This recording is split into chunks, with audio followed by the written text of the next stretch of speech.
Welcome back to the shop. It's turning out to be a nice afternoon. It was raining all day. Good day to come down to the shop and play around on the Yoeleo R11. So this is the finished deal. I was messing around on the DI2 connections on this shifter and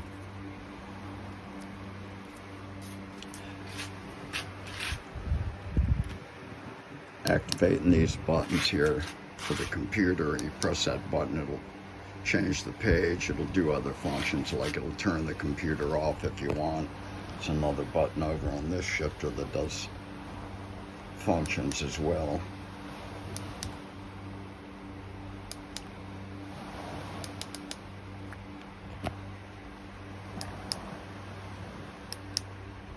You can see it's just changing through there.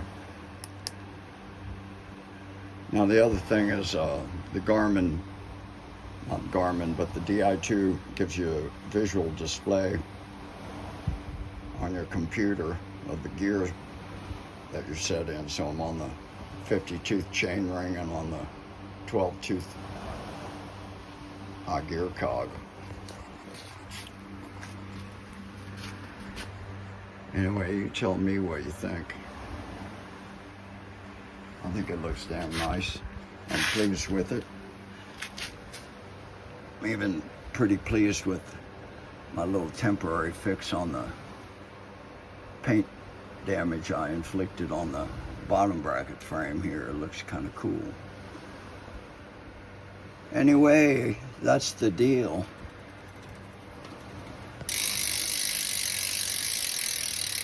Rotor crankset. Rotor cassette,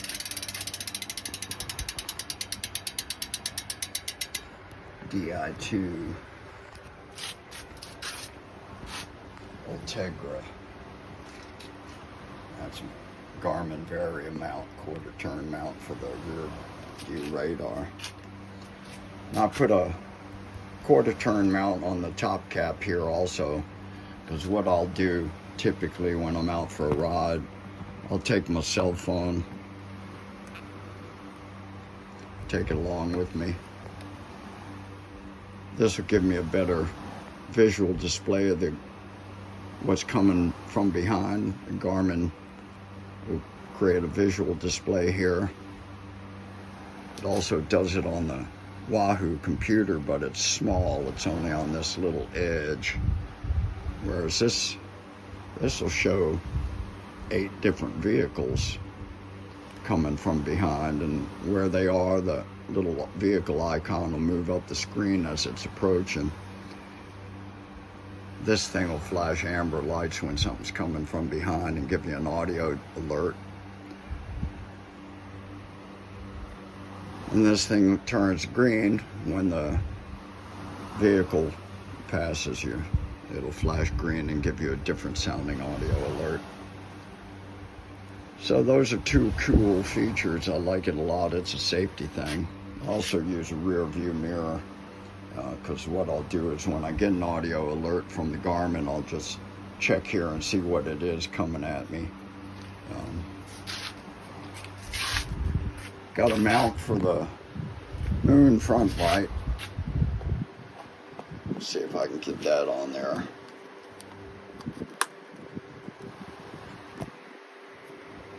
And it's got about 7 different modes. And this is the one I'll use at night where it's always on but with a flash. And if it's daytime, I'll use this kind of strobe-like flash. It's just kind of a, hey, look at me, I'm here light. It's very visible from a long way away. It's got quite an intense full. I use that occasionally, but don't really need it around here that much as street lamps. Ultegra DI2 shifters. Challenge Tech Perry-Roubaix tires. These are tubulars. They've got a little bit of a puncture protection strip. You can see that PPS and label on there. That's what that means.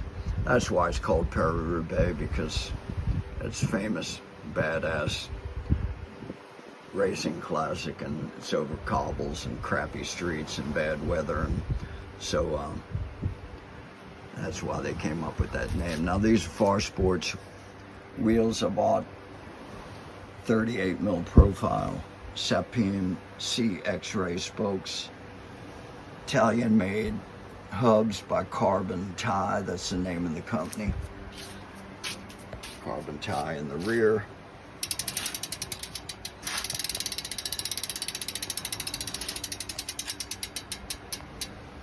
DI2 front derailleur, DI2 rear derailleur. Yoeleo R11 frame, rim brake frame. Couple cheap but nice carbon water bottle cages. Speed play pedals with a 3mm spindle extension.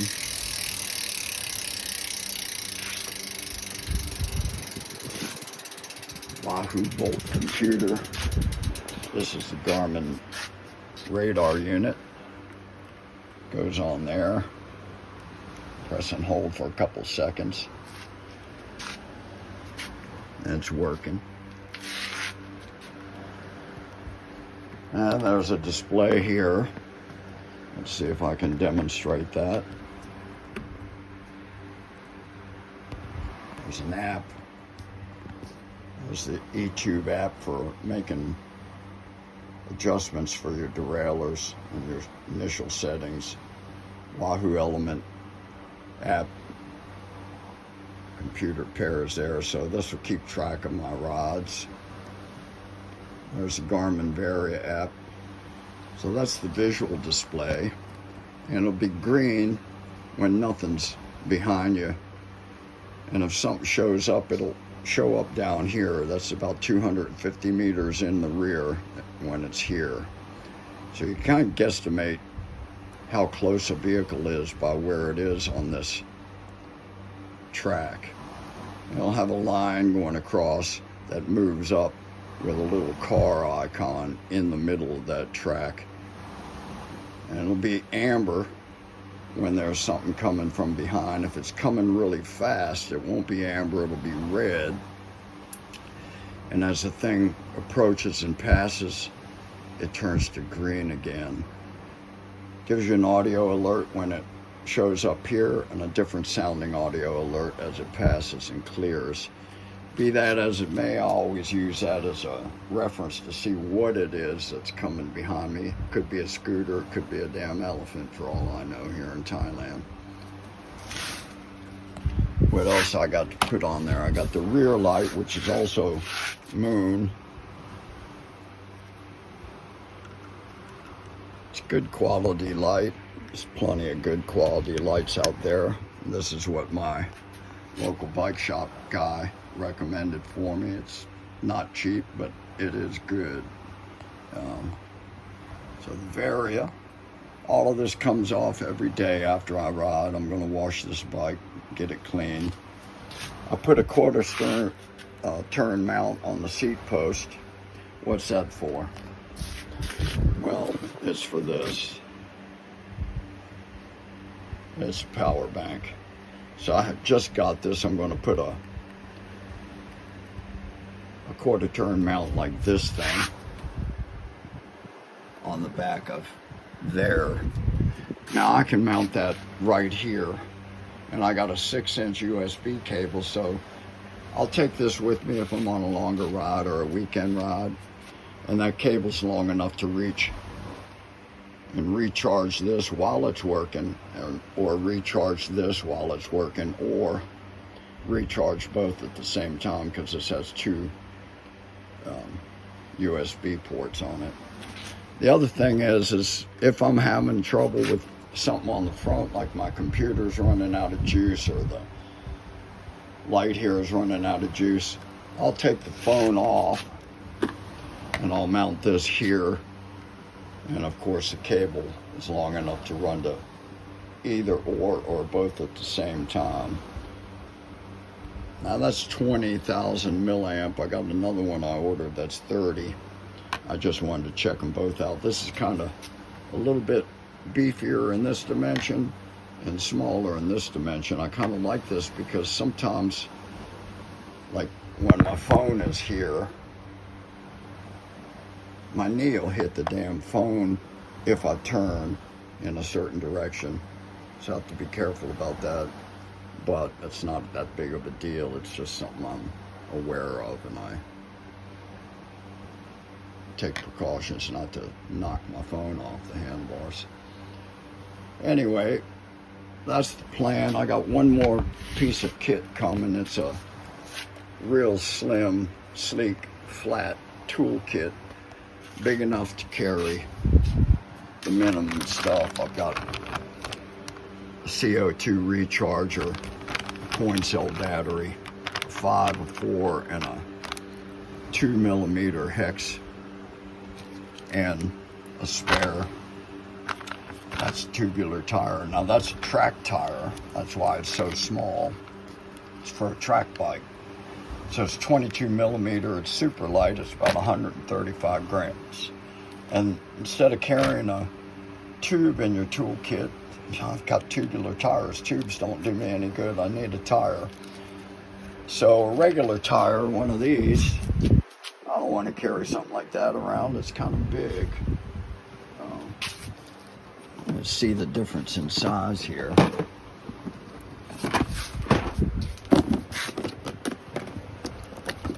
This is the track tire before I've wound it up and I put it in my vacuum packing machine and squeeze it tight. And this is an open tubular, a Perry-Roubaix, also the same tire, but it's an open tubular. It's basically a clincher construction. And that thing weighs easily twice as much as that track tire. So what am I doing with a tire meant to be ridden indoors on smooth wood boards? Well, it's a get me home thing. It's not something I'm planning on riding around on for miles and miles. It's a get me home spare tire. I think it makes sense.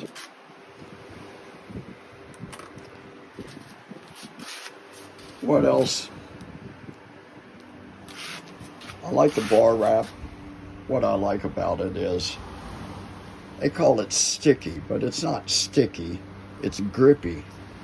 I mean, it has a good grip to it, even when wet. And I've tried a bunch of different bar wraps, and I read about this. It's a Taiwanese company called Supakaz, and this is called Cush, this model, because it's cushiony also. It's 2.5 mil thick. It's got a nice look to it. It's coffee color, they say. I guess that is. Maybe that's a full CD roast or a medium roast. I don't know. You tell me. So that's the deal. Front and rear lights, a computer, my cell phone here, a rear view mirror. I got a speed sensor on the front hub. I got a cadence sensor lashed to the non-drive side crank. A couple water bottle cages. Spare quarter turn mount there for emergency mounting the backup battery. And I got that mount there for the Garmin. And a rear light, plus a small bag. That bag I ordered, thought it'd be here today. It's only 70 grams, and it's just the right size to fit that. And that's all you need. You need a way to get home or to the next bike shop to get a repair if it's more than that. Otherwise, I got multi-tools also, but what do I need a Phillips head and a flathead screwdriver for, and the case to hold it in? These three things here pretty much fix anything that needs tightened on your bike on the road. And anything much more than having to change your tire or your tube and pump it back up That's more than I want to do on the side of the road. So anyway, that's a tour of the Yoeleo R11. I think it's a damn nice looking frame design. I like it a lot. Drop seat stays. Okay, it looks cool. Does it make a difference in terms of frame stiffness or comfort? I don't notice any damn difference. What it does make a difference is the orientation of the rear brake caliper when it's mounted. Obviously, the brake caliper mounted on the seat stays down here makes that caliper more horizontal, tipped forward, than if it's mounted up here. It's going to be more vertical. The only practical difference that makes, as far as I can see, is the amount of cable housing I need. Because when I first hooked this up, I did a typical kind of loop with the cable housing, and what I found is I had to bend that cable back around to get it in there. So I trimmed it and then trimmed it again until it just ran smoothly from that exit port in the frame to this mounting point here. That's the only practical change I can tell you that drop seat stays gives you. But you like that look or you don't like that look? I got a traditional frame. I've been riding for 17 years, so it's not like I don't know. I think it looks good. Well-designed frame. These seat chain stays kind of have this frog leg effect. You can see how that goes. And it says on the website that this is good for 28 mil, but I think I get a whole lot more in there. Look at that clearance there. This is a 27 width tire on a 26 outside diameter, outside dimension rim. 27 tire on a 26 rim. So when I pumped it up, you can see there's minimal mushroom effect on the tire once you've put air in it. There's a little bit, but if I needed to or wanted to, look at all the clearance down here. There's plenty of clearance there. I could put a 30 in here if I wanted. I don't know that I want where that gets me unless I am riding on some crappier roads. Well, there's plenty of crappy roads in Thailand, but for the most part, what I like about waxing my chain instead of putting lube on it, look at that cassette. Now that's after just washing it with soap and water. There's nothing in there. Same thing on the chain. I wash this bike. There's no grease. I can dry it with a towel, and I can actually dry the chain and all of this stuff with the towel, and there's no dirt on the towel when it's done because I've washed it. There's no grease. Doesn't pick up road dirt. Wax doesn't pick up road dirt that sticks in. It'll pick up a little bit, but it'll wash out. You can wash it out. Get a brush while you're doing your bike wash. There's no crap built up in the pulley wheels. No gunk. Usually that turns to fudge after a while, doesn't it? And what do? Once a month I'll take the chain off, re-wax it, put the chain back on. I'll get a little bit of excess wax build up in here the first time I ride. But the trick with that is, and you'll get little flecks of wax along this chain stay, I'll see it. You don't rub it off. That'll just mash it onto the paint. You take a boar bristle paintbrush, a 1-inch brush, and you just flick it off. It goes right off. I don't know why everybody's not waxing their chain. Maybe it's because it takes more time, but it really doesn't take that much time. I can get the chain off into the melted wax. I use this little burner right here and a regular old pot. You don't need anything special. Just keep the heat low so you're not like cooking the wax. You're just melting it, and then keep it low enough so that that chain can sit in hot wax for about an hour. and that wax will kind of seep into the crevices in that chain. What do you need to lubricate on the chain? You don't lubricate the outside plates or the inner plates. You lubricate the rollers. So you want that wax to seep down into the rollers. So I'll shake the pot a little bit, stir it up with a couple chopsticks, make sure the wax is in there, and after about an hour, I'll come back, pull the thing out, strip off the extra wax, and I'll just hang it up on a hook right here. It'll harden up. I mean, it hardens up. It's stiff. Like you could hold it straight out and it's not going to bend. That's hard wax, paraffin wax. That's what I use. Paraffin and PTFE nano powder mixed together. 300 grams of paraffin and 50 grams of PTFE nano. You have to mix it up. And that PTFE will start building up a residue on the chain after a couple times. So I've ridden this maybe about 5 or 6 times since, maybe more than that. And there's plenty of wax in there, but I'm going to take it off and re-wax it. And when I do that, how do I clean it? I put the damn chain in a pot on the stove in my house with hot water and a little bit of dish detergent. I bring it to the boil, lower the heat, stir it around, dump the water out, put more water back in there, do the same thing again. You'll get some black crap that floats out because naturally you're going to get some dirt in there if you ride in the rain or something. Shit'll sit on there, but it doesn't build up gunk, and for the most part it's clean. You can rub your hand on it, and even after a ride you're not going to get crap on your fingers. So I'll take it out of the water, let it drip dry, put it in the wax it, let it get hard. I break the links. I run the chain back and forth over a doorknob or something like that, a wooden drawer knob here in my shop. Put it back on there and you're good to go for another month for sure. It just depends on how much you ride, of course, but it's good for a month for me. It's clean, it's quiet. This bike ride's quiet.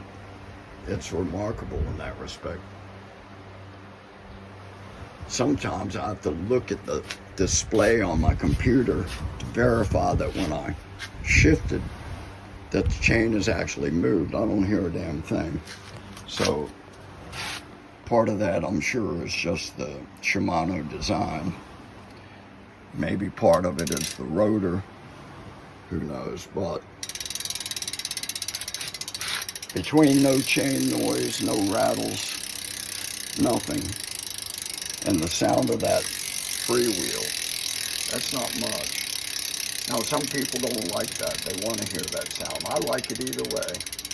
But I had to get used to this because I've never had a hub that made so little noise as this. Anyway, SQ Labs 612R Ergo Wave saddle. That's a mighty nice saddle. It's comfortable. Those guys have actually done some science on designing this. It's not just the design look. They've actually come up with some interesting science on saddle development. And my local bug shop put me onto this saddle about a year ago, and man, it made a big difference for me. I think saddles are a personal thing, but I could recommend that as something to try if you're having problems. The handlebars, the seat post, the headset, and the frame, and the fork. It's all a package with Yoeleo. It's pretty good. I'm impressed. That's the weight of an open tubular. Peri-Roubaix. It's the exact same construction basically as this tubular tire, but that's 290. The Tufo my get me home trick. Look, there's no tread on there. Of course it's going to weigh next to nothing. I mean, it's got a tread design, but that's designed to roll on a really smooth surface, isn't it? That's 135 grams for sure.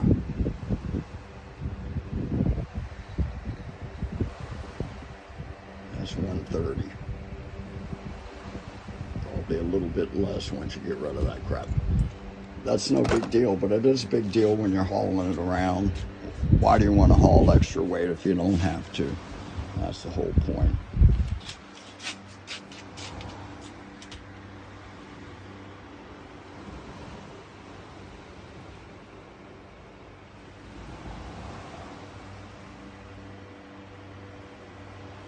Yoeleo R11.